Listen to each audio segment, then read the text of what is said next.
Hello, and welcome to Let's Talk Ball, the YouTube channel where we discuss big picture NBA. Today we'll be discussing the Phoenix Suns with episode 3 of the OffSeason. The Phoenix Suns have low-key one of the most interesting teams going into this offseason. They have what seems to be a franchise player in Devin Booker, a possible franchise player in DeAndre Ayton, and about $25 million in practical max cap space according to SpotTrack. But as head coach, Monty Williams will soon find out it's not all roses in Phoenix. The Phoenix Suns have drafted in the lottery the last 10 years. That's not good. Typically when there's this much losing in an organization, it starts up top with the owner, and this one is no different. We will discuss this, plus a best case scenario for their offseason, a worst case scenario, and then what's most likely to happen as well. Here on episode 3, Phoenix Suns edition of the offseason.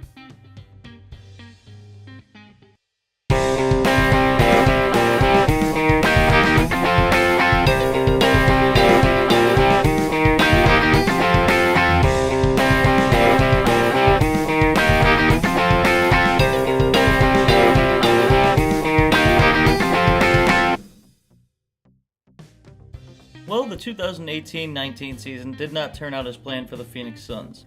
After drafting DeAndre Ayton number 1 overall, thinking they could pair him with Devin Booker, ended up not doing as well as they thought.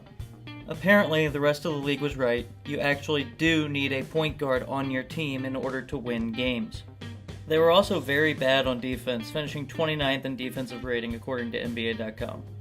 Now, whether this was skill-based or scheme-based, they have to improve the defense going into this next season if they want to even sniff the playoffs. DeAndre Ayton is going to have to develop into a better rim protector. He's never going to be an elite defensive anchor like a DeAndre Jordan or a Clint Capella, but he should be able to at least hold his own and be at least an average rim protector like a Brook Lopez if they ever want to sniff the playoffs.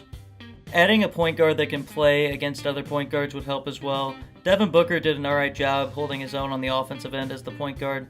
However, defensively, he just gets exposed every single time he goes up against an elite point guard.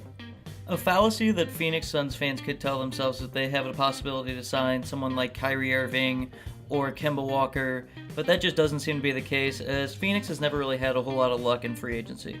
This is why I propose that they try to go after Mike Conley and his contract, as well as drafting Darius Garland in the first round of the NBA draft. I currently have them in my mock draft trading up with the Los Angeles Lakers to select him. However, Darius Garland coming off of injury is not going to be ready to play an entire 82-game season, so you're going to need some veteran presence to help him out. Insert Mike Conley. Mike Conley currently has 2 years left on his deal and would be a great mentor presence for someone like Darius Garland. Now, he does have quite the amount of money owed on his contract, sitting at just above $70 million. However, I believe that is one reason why they can buy low on him, and it seems like they're not going to be a championship contender for at least another couple of years.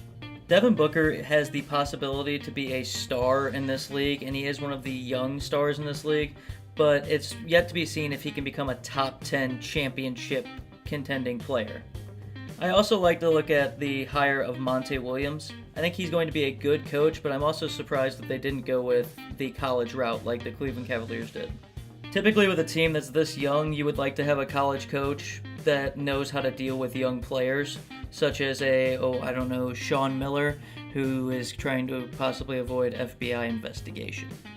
However, Monty Williams is an NBA guy that's been around the NBA for decades and knows the game well, and can probably take them to much higher heights than their previous head coaches.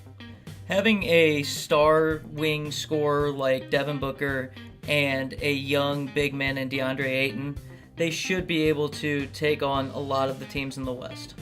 If you have Mike Conley playing point, helping a lot of these guys develop, that will help them immensely in the long run. Darius Garland looks like he could also use a year or two of mentorship after coming off of his injury that took him out this entire season for college basketball. Now, what would a trade for Mike Conley look like? I could see them being able to trade a good young wing like Josh Jackson and next year's first round pick, along with the number 32 pick in this year's draft. Now, before Memphis fans get all mad at me, he's got the 10th highest salary in the league and he's not even a top 5 point guard. To prove that, Steph, Russ, Dame, Kyrie, Kemba, CP3, the list goes on. But that list is for another video. Anyway, if the Phoenix Suns can pull off Mike Conley, I think that gives them a very, very successful offseason and a possible playoff team going into next year. It's going to be tough in a crowded Western Conference, but if the ball rolls their way, they could have a chance at making the playoffs.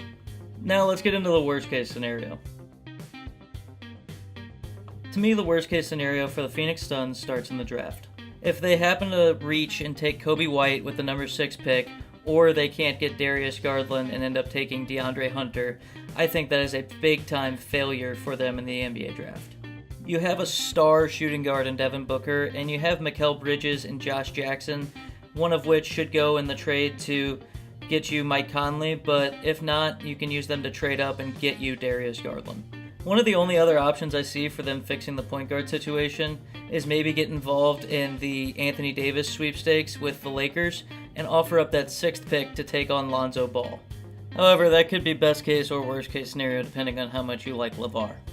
One of the other things that they can't do is have Tyler Johnson be their backup point guard going into the season. Even if you do draft Darius Garland, you can't have Tyler Johnson as the backup. You need to go at least get some veteran presence to be behind him, someone like Patrick Beverley or Rajon Rondo. Although Rondo doesn't always play nice with others. One of the only problems I could see happening this offseason as well is that they give Terry Rozier a gigantic contract just so that he signs with them and not Boston. Currently, Terry Rozier is a restricted free agent and Boston will have to match, so you're going to have to push them past their point of comfortability.